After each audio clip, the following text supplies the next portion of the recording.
Mi exesposa con una enfermedad terminal quiere que la acompañe en sus últimos días luego de haber sido infiel, pero ahora ni sus padres quieren las cenizas. He conocido a mi exesposa, Danica, desde que éramos niños. Crecimos en el mismo vecindario, fuimos a la misma escuela y estuvimos juntos cerca de 20 años, casados durante 12 de ellos. Nunca tuvimos hijos, aunque lo intentamos. Ella tuvo un aborto espontáneo unos años después de casarnos, y desde entonces las cosas empezaron a cambiar entre nosotros. Ella se volvió más distante, y yo seguía tratando de apoyarla, pensando que solo necesitaba tiempo. El verdadero daño comenzó cuando descubrí que tenía una aventura. No fue algo de una sola vez, había estado ocurriendo durante meses, tal vez más, con un tipo que conoció en su clase de yoga. No me enteré por ella, recibí un mensaje de la esposa del tipo. Fue la primera vez que siquiera sospeché que algo andaba mal. Cuando confronté a Danica, lo negó al principio, pero una vez que le mostré las pruebas, dejó de mentir. Dijo que había sido un error, que ya no se sentía vista, y que simplemente sucedió. Me fui y nos divorciamos. Le conté a nuestros amigos en común lo que había pasado y luego, en su mayoría, desaparecí de ese círculo. Algunos siguieron en contacto, otros no. Unos pocos me instaron a perdonarla porque, según ellos, Danica solo estaba pasando por un mal momento. No me importó lo que estuviera pasando, nada justifica una infidelidad. No quería quedarme con rabia, solo quería salir de ahí. Había estado tratando de mantener vivo el matrimonio yo solo por demasiado tiempo, y no iba a quedarme con alguien que mientras tanto estaba tratando de mantener vivas otras cosas dentro de su cuerpo. Ya han pasado unos 2 años aproximadamente. He seguido adelante. No estoy saliendo con nadie en serio, pero estoy mucho mejor mentalmente a como salí de ese matrimonio. No pienso mucho en Danica. El matrimonio ya se había acabado antes de que yo siquiera lo supiera, e hice las paces con eso. Entonces, hace unos días, recibí una llamada de Meren, una de las pocas amigas en común con quien aún hablo de vez en cuando. Me dijo que Danica tiene cáncer pancreático, en etapa 4, y que es terminal. Le han dado menos de 6 meses. Al parecer, Danica ha estado preguntando por mí, quiere verme. Quiere que esté ahí para ella, no de manera romántica, solo emocionalmente, supongo. Dice que tiene miedo y se siente sola, y que soy la única persona en quien realmente confía. No supe cómo responder a eso. No la he visto desde que se finalizó el divorcio. No he escuchado ni una sola palabra de ella, ni una disculpa, ni un cierre. Y ahora que está muriendo, se supone que debo regresar y ser su sistema de apoyo como si nada hubiera pasado. Meren dice que no está pidiendo mucho, solo algo de tiempo, de presencia, alguien que la conozca y pueda estar en el último tiempo para ella. Al parecer, Danica le dijo que yo siempre fui su lugar seguro, incluso cuando estábamos separados. Eso me dejó confundido. No sé si se suponía que debía ser reconfortante o manipulador o qué. Simplemente, no me sentó bien. No la odio. No ando enojado todos los días, pero no he olvidado lo que hizo. Yo estuve ahí para ella cuando perdimos a nuestro bebé. Estuve ahí cada vez que se cerraba y no quería hablar. Me hice cargo de todo mientras ella pasaba por sus altibajos. Y cuando yo necesitaba que al menos fuera honesta conmigo, le entregó esa parte de sí misma a otra persona, y otras cosas también, y me dejó enterarme como un tonto. Y ahora que está muriendo, se supone que debo ser en quien se apoye. No he dicho que sí, tampoco he dicho que no. Solo he estado pensando en ello. Parte de mí siente que sería lo correcto, simplemente como ser humano, a nivel persona. Pero otra parte de mí sigue pensando, ¿dónde estuvo ese cuidado cuando yo lo necesitaba? ¿Dónde estuvo el respeto cuando yo trataba de mantener todo unido? No sé si está tratando de arreglar algo o si solo quiere consuelo al final. Y no sé si tengo dentro de mí lo necesario para ofrecerle eso. No siento que le deba nada, pero tampoco quiero cargar con culpa después por no haber estado. Reddit, solo trato de averiguar cuál es la decisión decente aquí. No quiero ser un héroe ni un mártir. Tampoco quiero revivir el pasado, pero no sé si puedo mirar esta situación y decir que sí sin sentir que me estoy traicionando a mí mismo. ¿Tú lo harías? ¿Está mal decir que no? Actualización 1. No pensaba ir. Me repetí eso durante días después de que Meren me lo mencionara por primera vez. Pensaba que no tenía sentido volver a ver a Danica. Creía que no le debía nada, no después de lo que hizo. Pero la idea se quedó en mi cabeza más tiempo del que me hubiera gustado. No sé si fue culpa, curiosidad, o alguna parte de mí que aún necesitaba ver hasta qué punto había caído. Finalmente, le envié un mensaje a Meren y le dije que le avisara a Danica qué pasaría. Estaba en un pequeño centro de cuidados paliativos, uno privado, no muy lejos del área donde solíamos vivir. Cuando entré, estaba casi irreconocible. Había perdido mucho peso, su rostro estaba más delgado y su piel pálida, pero aún llevaba maquillaje. Aún tratando de mantener las apariencias, supongo. Sonrió como si estuviera allí para salvarla de su enfermedad, como si fuera un milagro, pero era simplemente yo, con cara de qué diablos estoy haciendo allí. Incluso bromeó sobre cómo yo me veía más viejo. Y no, No le dije lo que yo pensaba de cómo se veía. No mencionó lo que había pasado entre nosotros. Ningún reconocimiento real de nada, solo una charla superficial sobre amigos en común, historias de cuando éramos niños, cosas en las que no pensaba desde hacía años. La dejé hablar un rato antes de tocar el verdadero motivo por el que fui. Le pregunté por qué realmente quería verme. Dijo que me extrañaba. Que todavía me veía como su persona, incluso ahora. Luego me preguntó si era obvio, porque yo ya lo debería saber debido a lo unido que hemos estado en mucho tiempo. Le dije que eso era cierto, hasta que ella se unió, de manera que no podía describir en ese lugar, con otro hombre. Me dijo que era justo, pero que no quería morir con asuntos sin resolver. Que no esperaba que yo la cuidara ni nada así, solo quería algo de paz, algo de familiaridad. Yo había sacado el tema de la infidelidad, creo que era el gran elefante dentro de la habitación, pero ella lo había esquivado sin decir mucho, por eso volví a mencionarlo de manera más directa. Le pregunté si pensaba que podía contar conmigo ahora, luego de lo que hizo. Que ni siquiera se disculpó en este tiempo, y que parece que la cercanía a la muerte era lo único que la estaba haciendo rever su vida. Me dijo que no era así, que siempre había pensado en mí en este tiempo, pero sabía que estaría lo suficientemente enojado como para rechazarla. Que pensaba que lo que estaba pasando podría hacer olvidar esos últimos meses, y que solo quedara el recuerdo de lo que fue el resto de nuestras vidas. Le respondí que la muerte no cambiaba nada. Luego lo pensé mejor y dije, entre nosotros, porque obviamente si cambiaban cosas, para ella. Si ella pensaba que iba a olvidarme lo que hizo solo porque estaba por morir, iba a descubrir que se equivocó, como lo hizo con nuestro matrimonio. Y para demostrarlo, me iba en ese preciso instante. Meren estaba en el vestíbulo cuando salí. Me apartó y me preguntó cómo había ido. No dije mucho. Debí verme molesto porque me preguntó qué pasaba. Le conté la conversación, y las cosas que dije. Fue ahí cuando me dijo algo que no esperaba escuchar. Al parecer, la familia de Danica no sabe por qué nos divorciamos. Creen que yo simplemente la dejé. Que me sentí abrumado después del aborto y me distancié. Que la abandoné emocionalmente y decidí que no podía manejar el duelo. Esa es la versión de la historia que ella les contó. Eso es lo que ellos creen. Para ellos, soy el tipo que no pudo lidiar con tener una esposa rota. Tampoco le dije mucho a Meren. Solo asentí y me fui. No manejé de regreso a casa de inmediato. Me quedé sentado en el auto por un buen rato. Ni siquiera estaba enojado. Estaba en un trance pensando en todo lo que había descubierto, además del shock de ver a mi ex esposa moribunda. En cuanto a la mentira, supongo que debí haberlo visto venir. Es decir, es una persona infiel, alguien que te oculta que se acostó con otro tipo. No puedes esperar que vaya por la vida diciendo que fue infiel y por eso el esposo la dejó. Pero igual me tomó por sorpresa, no que haya mentido, sino lo fácil y natural que le salió. Lo cual, viéndolo en perspectiva, tampoco debería sorprenderme. Ahora, no sé qué hacer con todo esto. No he vuelto a contactarla, ni pienso hacerlo. No siento que haya nada más que decir. Fui pensando que tal vez encontraría algo parecido al cierre, o al menos algo honesto. Lo que obtuve fue la misma versión cuidadosamente editada de ella que he estado tratando de olvidar durante los últimos 2 años. Quiere consuelo en sus últimos días, pero no lo suficiente como para asumir responsabilidad. Quiere perdón sin dar la verdad. Quiere sentirse amada otra vez sin enfrentar lo que realmente hizo. Y al parecer, está bien dejando que su familia siga creyendo que fui yo quien la abandonó cuando más me necesitaba. Que yo fui el que se rindió. Parte de mí piensa que debería dejarlo ir. Total, está muriendo, ¿cuál es el punto?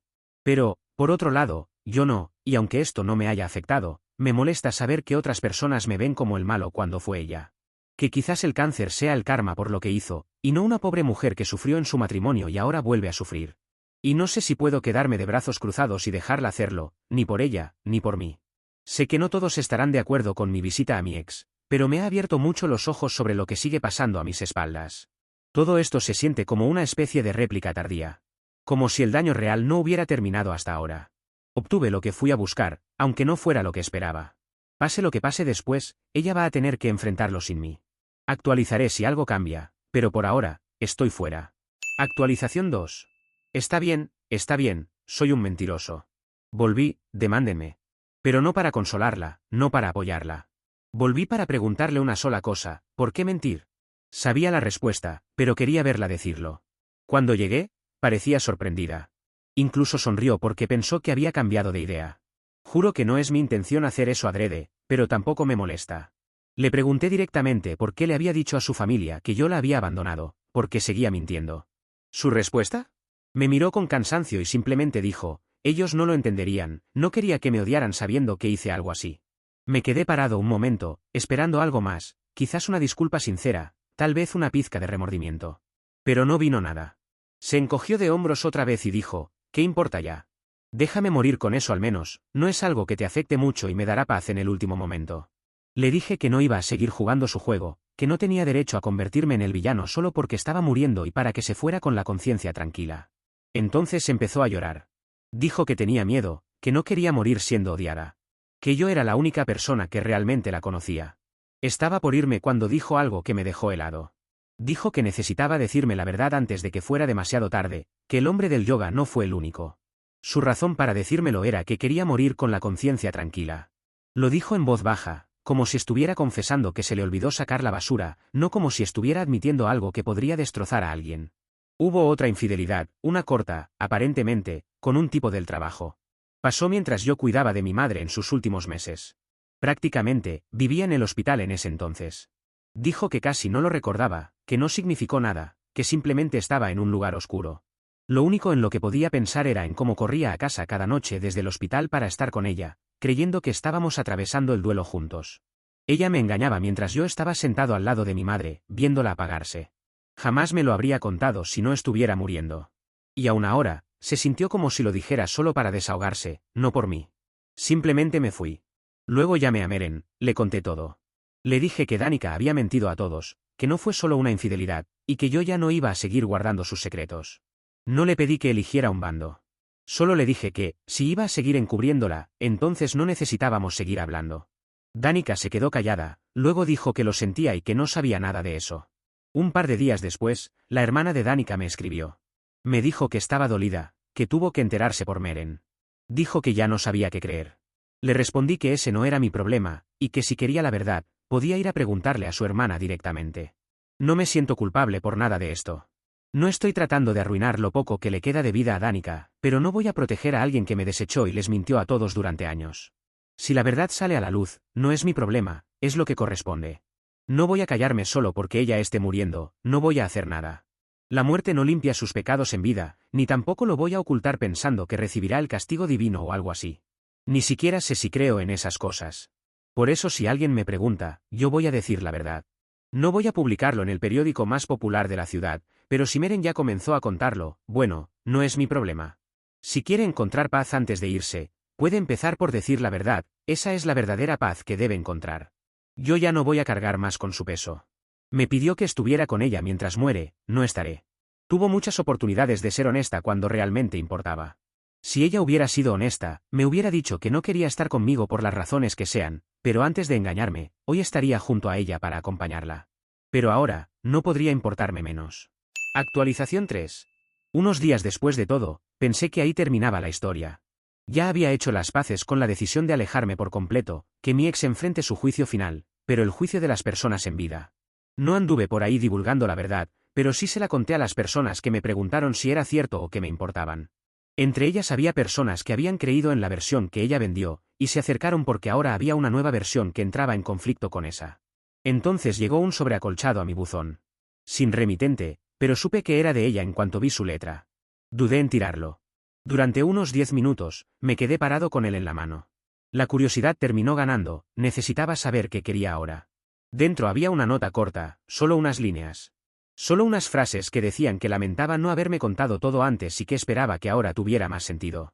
Y había una memoria USB. Casi no la conecto, pero lo hice. Era solo su voz, una grabación, hablándose a sí misma como si fuera una entrada de diario. Dijo que sabía que probablemente yo no volvería a hablarle. Dijo que no me culpaba. Y luego empezó a explicar cosas que, honestamente, ya no creía querer escuchar, pero me quedé hasta el final. Dijo que la infidelidad no empezó cuando yo me enteré. Que ese no fue el principio. Dijo que me había engañado un par de veces incluso antes de casarnos, y que había mantenido ese patrón cada ciertos años, cuando las cosas se ponían difíciles. Lo justificó diciendo que tenía miedo de perder su identidad. Que cuando todo se volvía pesado, cuando yo perdí el trabajo por unos meses, cuando su madre enfermó, cuando intentábamos y fallábamos en tener un hijo, ella sentía que se ahogaba y no sabía cómo pedir ayuda. Así que hacía lo único que la hacía sentir en control. No lloró durante la grabación. Lo cual me indica el grado de psicópata que es. Su voz estaba tranquila, a veces un poco temblorosa, pero sin sollozos ni un monólogo empapado de culpa. Sonaba cansada, como si ya hubiera repasado eso 100 veces y solo quisiera sacarlo. Y entonces llegó la parte que realmente me destrozó la cabeza. Dijo que el aborto no fue un aborto natural. No fue espontáneo, sabía que no era nuestro. Se había embarazado durante una de sus aventuras, y lo terminó discretamente. Me culpé durante años por no haber sido más comprensivo después de lo que pasó.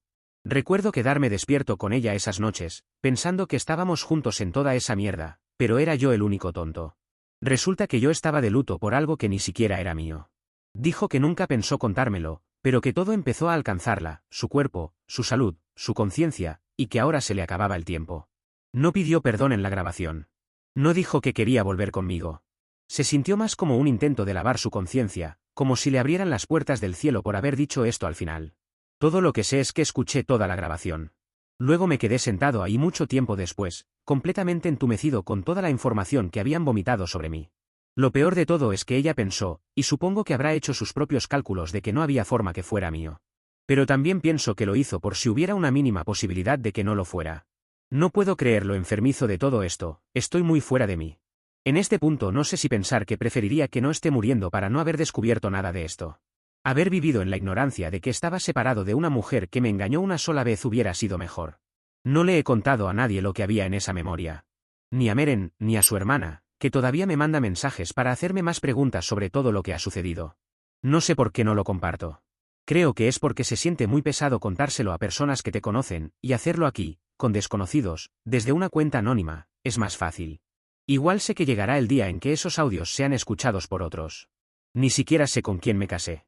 No creo que alguna vez lo haya sabido realmente. Puedes conocer a alguien por años, toda tu vida, pero al mismo no conocer ni un gramo realmente a esa persona. Es extraño, porque ya ni siquiera siento rabia. Solo estoy acabado. Es un cansancio mezclado con impotencia e incredulidad. No es un cansancio que se vaya a quitar durmiendo. Es otro tipo de cansancio mucho más retorcido y oscuro, como lo es mi ex. Ella dijo que yo merecía la verdad. Pero creo que la merecía hace años, cuando todavía podía cambiar algo. Ahora, lo único que hizo fue quemar lo que quedaba. No pienso responder a su carta, no pienso volver a verla. Pensé que sentiría algo al escribir todo esto, pero no siento nada. Tal vez así se ve el duelo cuando se mezcla con la traición.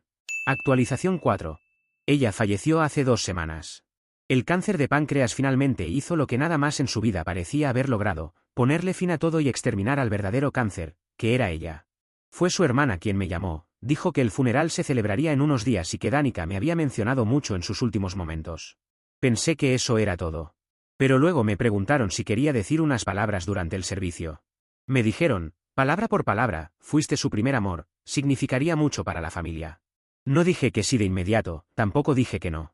Lo pensé en todo. Sabía exactamente qué tipo de discurso esperaban.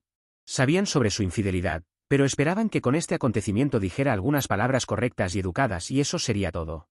Algo sobre un amor de infancia, una larga historia, tal vez incluso algo como que simplemente las cosas no funcionaron. Pero después de todo lo que hizo y todo lo que ocultó, decidí que ya no iba a fingir por ella. Ni por su familia, ni por nadie. Acepté hablar. El funeral fue en una pequeña capilla local, el peor lugar para decir todas estas cosas, pero si existe un Dios, espero que sepa perdonarme. No estaba llena, pero había una buena cantidad de personas. Su familia, amigos, algunas personas del grupo de yoga al que solía ir. No estaba la persona con la que me engañó. Gente que no veía desde hacía años. Algunos parecían sorprendidos de verme ahí, en especial las personas que sabían sobre la primera infidelidad. La persona que dirigía el servicio dio un breve discurso. Luego habló la hermana de Danica. Después, una de sus amigas. Luego fue mi turno. Caminé hacia el frente, respiré hondo, y lo mantuve simple. Dije que no iba a mentir, que Danica y yo nos habíamos conocido durante casi toda la vida. Estuvimos juntos cerca de 20 años, casados por 12. Eso es mucho tiempo compartiendo una vida. Suficiente como para creer que conoces a alguien. Dije que nuestro matrimonio no terminó porque nos distanciamos. No terminó por estrés, dinero o aburrimiento. Terminó porque Danica eligió engañarme, más de una vez, con más de una persona. Les dije que tuvo una aventura mientras yo cuidaba a mi madre moribunda. Que tuvo otra después. Que guardó secretos hasta el día en que murió. Y les dije que el aborto espontáneo que tuvimos no fue tal cosa. Que interrumpió el embarazo porque el hijo no era mío. Simplemente dije la verdad, exactamente como ocurrió. No intenté hacer mi discurso más grande de lo que era, si lo era se debía a los propios méritos de todo lo que Danica hizo en vida. Dije que no estaba ahí para llorar a alguien que ya no reconocía. Estaba ahí para asegurarme de que la verdad no se fuera con ella a donde sea que estuviera, y que el lugar donde lo estaba diciendo, y el momento, no me lo iban a impedir. Esta mujer era la que me mintió en la cara, la que reescribió la historia de nuestro matrimonio para quedar como inocente, no le tenía ningún cariño. Luego me bajé del estrado. Nadie intentó detenerme. Algunas personas se fueron antes de que terminara el servicio. Otras simplemente se quedaron mirando al suelo. Su hermana no me dijo nada, tampoco sus amigas. Y no sé cómo lo hubiera manejado si me hubieran dicho, arruinaste esto para Danica. No me importa si me odiaron por lo que dije, pero no me hubiera gustado escucharla si no me arrepiento. Ella pasó 2 años intentando convertirme en el villano de una historia en la que yo no hice nada, más que ser leal a alguien que no lo merecía. Me pidió que la consolara mientras moría, pero nunca hizo algo para merecerlo. Ni cuando estaba viva, ni cuando enfermó, ni siquiera en aquella carta. Así que hice lo que ella nunca tuvo el valor de hacer, dije la verdad. No solo por mí, por todos los que manipuló, por todos los que engañó. Ese aborto que decidió tener, por temor a que la descubra o lo que fuera, también podría haber sido el sobrino de su hermana, el nieto de sus padres y quizás podría haber sido mi hijo. La gente merece saber a quién está llorando, ya no voy a cargar más con sus mentiras. En este momento Meren tiene la copia de los audios, y lo que haga con ellos no podría importarme menos. Dije lo que tenía que decir, y el que quiera creerme que lo haga. No soy un iluso y pienso que porque la gente escuche los audios vaya a creer en mí de todas formas. Todos los días sale un político grabado con una cámara robando y la gente sigue defendiéndolo, así que esto no entiendo por qué debería ser diferente. Pero ahí están, y el que los necesita para creer tiene con qué. Actualización 5. Como algunos me han pedido que comparta las consecuencias de mi discurso y del audio, escribo esta publicación que, espero, sea la última. No es como esas otras historias donde la ex aparece con algo nuevo. Aunque, pensándolo bien, mi ex siempre parecía tener algo más que revelar. Espero no recibir el llamado de su abogado con alguna sorpresa pendiente. Pero si no lo ha hecho en estas semanas, no creo que lo haga en el futuro. Comenzaré con sus padres, quienes escucharon el audio a través de la hermana de Danica. Tuve una conversación con ellos, y fue un poco dura. Me pidieron disculpas por cualquier cosa que hayan hecho, aunque para mí no hicieron nada. Nunca me atacaron por el divorcio, ni intentaron meterse en el medio. Pero claramente no sabían sobre las infidelidades, y mucho menos sobre las cosas que decía el audio. Lo más impactante es que Danica había pedido ser cremada, y sus padres tenían las cenizas en casa. Pero después de escuchar el audio, estuvieron a punto de tirarlas a la basura. Finalmente, fue la hermana quien se quedó con ellas. Ella también me llamó para disculparse, y no le guardo rencor por quedarse con las cenizas, como pensando que ella la defiende después de todo lo que hizo. La realidad es que no me importa ni voy a preocuparme por las cenizas de una persona horrible. Después recibí llamados de muchas personas, que no tiene sentido enumerar. También hubo silencio por parte de otras de las que sí esperaba algún acercamiento, pero nunca llegó. Y curiosamente, también me contactaron personas de las que no esperaba nada. Así han sido las consecuencias. Las únicas consecuencias que realmente me importan son que ahora todo esto lo veo como un bache en el camino de mi vida. Y que, con mi exesposa ya fuera de este mundo, es hora de continuar con la mía.